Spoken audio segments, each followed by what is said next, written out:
নিয়ে চলে এসেছি দশম শ্রেণীর ছাত্রছাত্রীদের জন্য বাংলা বইয়ের সিন্ধু তীরে কবিতা থেকে অত্যন্ত গুরুত্বপূর্ণ প্রশ্ন উত্তরগুলি দেখে নাও। সিন্ধু তীরে কাব্যাংশটি কার রচনা? সিন্ধু তীরে কাব্যাংশটি সপ্তদশ শতাব্দীর কবি সৈয়দ আলাওলের রচনা।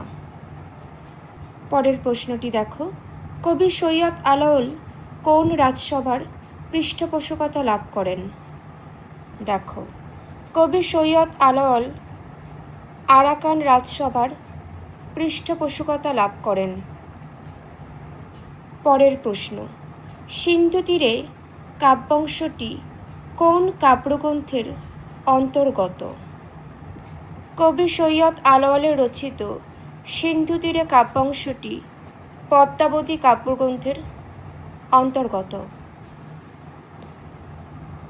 পরের প্রশ্নটি দেখো, সিন্ধু তীরে কাব্যাংশটি পদ্মাবতী কাব্যের কোন খণ্ডের অংশ? কবি সৈয়দ আলাওলের রচিত সিন্ধু তীরে কাব্যাংশটি পদ্মাবতী কাব্যের পদ্মা সমুদ্র খণ্ডের অংশ। নেক্সট, পদ্মাবতী কাব্যগ্রন্থটি কোন সময় রচিত হয়? কবি সৈয়দ আলাওলের লেখা পদ্মাবতী কাব্যগ্রন্থটি 1645 থেকে 1652 খ্রিস্টাব্দের মধ্যে রচিত। 1645 থেকে 1652 খ্রিস্টাব্দের মধ্যে রচিত। নেক্সট, পদ্মাবতী কাব্যগ্রন্থটি কোন কাব্যগ্রন্থের অনুসরণে রচিত? দেখে নাও। পদ্মাবতী কাব্যগ্রন্থটি হিন্দি কবি মালিক মোহাম্মদ জায়সী রচিত পদুমাবত কাব্যগ্রন্থের অনুসরণে রচিত। পরের প্রশ্ন, জায়সীর পদুমাবত কাব্য রচনাকালে দিল্লির সুলতান কে ছিলেন? দেখে নাও। জাইস নগরে বসবাসকারী সিদ্দিকী বংশের কবি মালিক মোহাম্মদ জায়সীর পদুমাবত কাব্য রচনাকালে দিল্লির সুলতান ছিলেন শের শাহ। নেক্সট, পদুমাবত কাব্যটি কোন সময়ে রচিত হয়? দেখে নাও, দেওয়া আছে উত্তরটি। নেক্সট, পদ্মাবতী কাব্যে চিতোর দুর্গের অধিপতি কে ছিলেন? পদ্মাবতী কাব্যে চিতোর দুর্গের অধিপতি ছিলেন রাজা রত্নসেন। পরের প্রশ্ন, রাজা রত্নসেন কার মুখে পদ্মাবতীর রূপের কথা শুনেছিলেন? দেখে না উত্তরটি। চিতোরের রাজা রত্নসেন এক শুক পাখির মুখে পদ্মাবতীর রূপের কথা শুনেছিলেন। পরবর্তী প্রশ্ন, রাজা রত্নসেন কিভাবে পদ্মাবতীর কাছে পৌঁছান? দেখে নাও। শুক পাখির মুখে পদ্মাবতীর রূপের প্রশস্তি শুনে চিতোররাজ রত্নসেন 1600 রাজকুমারকে সঙ্গে নিয়ে যোগী বেশে সিংহল রাজকন্যা পদ্মাবতীর কাছে পৌঁছান।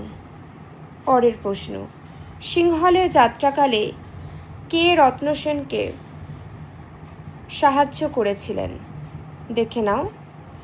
1600 রাজকুমার সহ চিতোররাজ রত্নসেন সিন্ধু তীরে পৌঁছালে রাজা গজপতি তাকে সিংহলে যাবার জন্য নৌকো দিয়ে সাহায্য করেছিলেন। নেক্সট প্রশ্ন, চিতোররাজ রত্নসেনের প্রথমা স্ত্রীর নাম কি ছিল?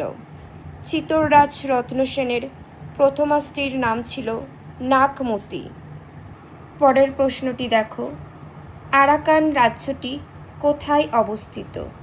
আরাকান রাজ্যটি ব্রহ্মদেশের উত্তর পশ্চিম সীমায় এবং বাংলাদেশের পূর্বে চট্টগ্রামের প্রত্যন্ত অঞ্চলে অবস্থিত একটি সমুদ্র তীরবর্তী স্থান। পরবর্তী প্রশ্ন দেখো, আরাকান রাজ্যের প্রাচীন নাম কি ছিল? দেখে নাও, উত্তরটি দেওয়া আছে।